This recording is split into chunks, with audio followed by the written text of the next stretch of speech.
구약에 나오는 제사장의 중보자적 징부가 불완전하다고 우리가 이 히브리서를 보면서 계속 함께 보았습니다. 율법에 나오는 구약의 모든 제사 제도나 제사의 직분은 그리스도에게 와서 온전해진다는 것을 깨닫는 것은 구원에 있어서 매우 중요한 것입니다.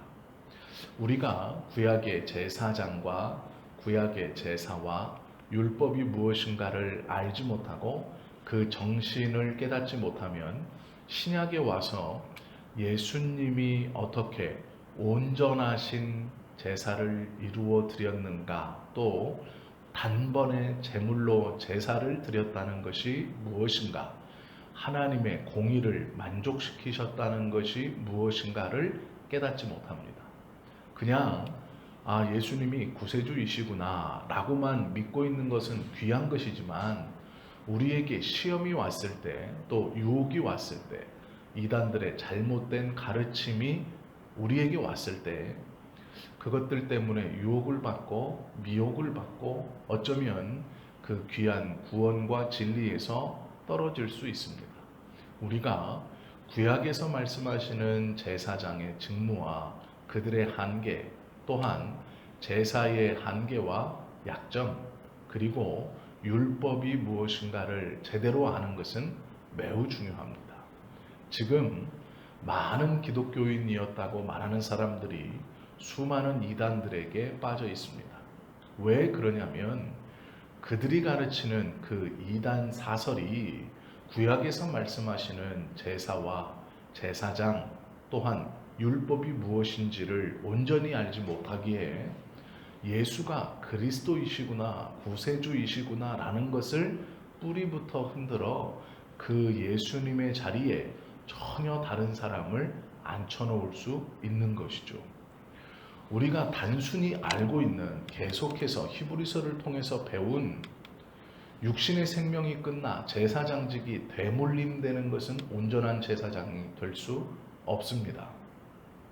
오로지 예수님만이 영원한 우리의 대제사장입니다. 이 땅에 존재하는 어떤 사람도 그의 생명이 영원하지 않습니다.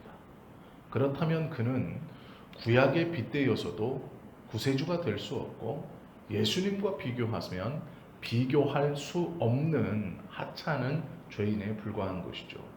그것을 알지 못하고 보여지는 것에 말장난에 속아서 자신의 영혼의 문제에 대해 너무 쉽고, 또한 그 잘못된 것을 진리로 믿고 있다는 것은 하나님의 말씀인 구약을 온전히 깨닫고 이 놀라운 구원의 지식을 알지 못하기 때문에 일어나는 어리석은 일입니다. 본문에 나오는 11절과 12절에 보면 그리스도께서 장래 좋은 일의 대제사장으로 오사 손으로 짓지 아니한, 곧 이 창조에 속하지 아니한 더 크고 온전한 장막으로 말미암아 염소와 송아지의 피로 아니하고 오직 자기 피로 영원한 속죄를 이루사 단번에 성소에 들어가셨다라고 말씀하고 있습니다. 손으로 짓지 아니한 것, 또한 이런 더 좋은 것, 장래의 좋은 일이라고 말하는 이것은 하나님의 나라입니다. 하나님의 나라, 그 귀하고 복된 나라, 이 우리가 들어갈 천국에 대해서 예수님이 온전히 그 길을 인도해 주시는 분이시다, 그 대제사장의 자격을 가지고 계신 분이시다라고 말씀하고 있는 것이죠. 예수님의 피가 어떻게 속죄의 제물이 될 수 있느냐? 그리스도의 피는 매우 중요합니다. 하나님은 공의의 하나님이시기 때문에 죄인을 바라보시며 그냥 아무런 것 없이 죄 없다 말씀하실 수 없습니다. 그것은 하나님의 공의를 무너뜨리는 일이기 때문에 그렇습니다. 그리하여 하나님의 심판의 공의, 이 공의를 만족시키기 위해서 제물이 필요했습니다.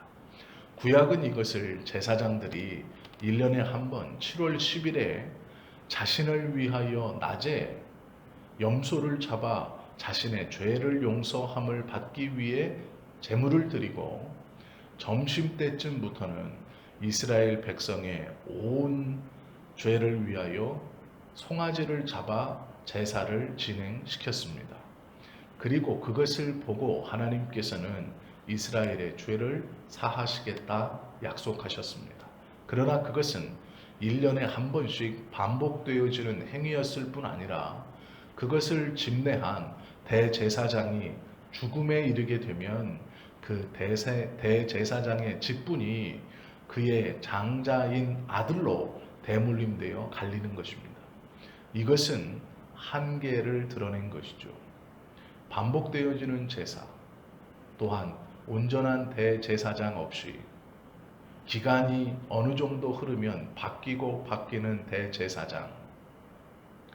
예수님께서 신약에서 하나님의 아들이시고 성육신을 하셨고 십자가를 지시고 돌아가시고 부활하셨다는 이 놀라운 은혜는 우리에게 영원한 대제사장과 짐승으로 매년 드렸던 피의 제사 대신 그리스도의 그 귀하고 복된 보혈을 흘려서 온전한 만족이 되었다라는 것이죠. 하나님의 공의를 충분히 만족시키고도, 정확히 말하면 우리의 모든 죄를 사하시고도 더 무게와 값어치가 있는 귀한 보혈을 흘려주셨다라는 것이죠. 하나님은 이 공의 뒤에 하나님의 사랑이 드러나기를 원하셨습니다. 우리가 심판의 하나님을 묵상하고 생각하면서 내가 살아가면서 조금만 잘못하면 하나님의 심판이 있지, 나에게 하나님의 징계가 오지 않을까 두려워하는 신앙인들이 많이 있습니다. 그러나 하나님은 십자가에서 당신의 공의를 온전히 만족해 하신 뒤에, 그 뒤에 하나님이 원하셨던 것은 사랑의 표현입니다. 하나님께서 우리를 얼마나 사랑하시는가를 우리들로 깨닫게 하시기 위해서 십자가의 은혜를 주신 것이죠. 성경에 보면 이제 돌아오라, 예수 그리스도를 영접하고 내게로 돌아오면 내가 너희의 모든 죄를 용서해 주고 너희에게 영생을 줄 것이며 나는 너희의 아버지가 되고 너는 나의 아들이 될 것이다. 이 메시지로 요약될 수 있습니다. 이사야 선지자는 여호와께서 말씀하시되 오라 우리가 서로 변론하자. 너희의 죄가 주홍 같을지라도 눈과 같이 희어질 것이요 진홍같이 붉을지라도 양털같이 되리라. 이사야 55장에 말씀하고 있습니다. 또한 너희 목마른 자들아 물로 나아오라. 돈 없는 자도 오라. 너희는 와서 사 먹되 돈 없이 값 없이 와서 포도주와 젖을 사라 라고 말씀하고 있죠. 여기에 모든 말씀은 하나님이 주체가 되시는 겁니다. 우리가 서로 변론해 보자. 네가 죄인임을 너의 입으로 변론하듯이 하나님은 네가 왜 의인이 될 수 있는가를 말씀하시겠다라는 것입니다. 그리고 그 죄를 온전히 용서해 줄 것이다 라고 말씀합니다. 돈 없이 값 없이 와서 물과 젖을 사 목마름과 갈증을 해결하라 말씀하시는 것이죠. 주겠다라는 것이죠. 성경은 또 그가 찔림은 우리의 허물을 인하며 그가 상함은 우리의 죄악을 인함이라. 그가 징계를 받음으로 우리가 평화를 누리고 그가 채찍에 맞음으로 우리가 나음을 입었다 말씀하고 있습니다. 에베소서 2장은 놀랍고 귀한 말씀을 우리에게 주시죠. 십자가로 이 둘을 한 몸으로 하나님과 화목하게 하려 하심이라. 원수된 것을 십자가로 소멸하시고 말씀합니다. 우리의 죄를 온전히 사하신 그 죄의 무게보다 더 귀하고 복된 보혈의 무게로 우리를 하나님과 화목하게 다시 그 관계를 회복하게 하시는 이가 예수 그리스도입니다. 이 예수 그리스도는 대제사장으로 우리의 구원을 위해서 구약에 허물이 있고 약점이 있었던 대제사장들과는 다른 온전한 대제사장이며 영원하신 대제사장입니다. 그러기에 그분에게 우리의 구원의 보증이 있기에 우리의 구원은 영원한 것이고 힘이 있는 것이고 변개되지 않는 것입니다. 대제사장이 바뀐다거나 제물을 계속해서 드리는 것이 아닌 우리 예수님의 보혈이 모든 제물, 모든 세상에 우리의 죄값보다 더 귀하고 복되기 때문에 그 제물로 인하여 우리의 죄를 위해 또다시 무엇인가 제물을 드리고 제사를 드릴 필요가 없기 때문에 그렇습니다. 예수님은 자기의 피로써 속죄 제물을 삼으셨기 때문에 그 속죄의 제물의 효과가 영원한 것입니다. 또한 영원한 생명을 가지신 부활한 몸으로 지성소에 들어가셨기 때문에 중보자로서 영원히 계시는 것입니다.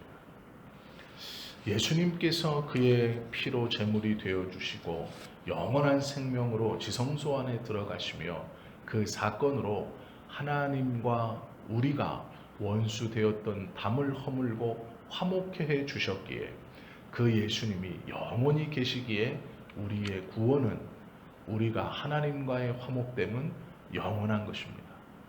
하나님께서는 하나님의 공의와 사랑을 온전히 보여주시고 만족시키시는 방법으로 독생자이신 예수 그리스도를 선택하셨고 그 예수님은 하나님의 사랑에 대한 확증으로 이 땅에 오셔서 우리에게 하나님이 우리를 사랑하시는지 그 사랑의 깊이가 어떠한 것인지를 친히 보여주신 분이십니다. 우리는 이 예수님께 우리의 하루하루를 맡기는 것 뿐입니다. 하루의 호흡을 이 예수님께 맡기고 화목하게 하신 이 예수를 붙들고 하나님의 뜻에 따라 화목하게 된 그분의 뜻에 따라 하루하루를 살아가는 것 뿐입니다. 주님의 일에 애쓰고 힘쓰면 그리하여 마땅한 일입니다. 우리가 그리스도를 붙들면 얼마나 감사하고 귀한 일인지 모르겠습니다. 하나님께서는 이 귀하고 복된 소식을 우리뿐 아니라 많은 이들에게 함께 전하여 그들도 이 귀한 복음의 은혜를 누리기를 원하고 계십니다. 우리의 삶에서 우리의 행동으로 또한 말로 이 귀한 은혜를 증거하고 또 전하며 살아가는 오늘 귀하고 복된 한날이 되시기를 예수님의 이름으로 축원합니다. 기도하시겠습니다.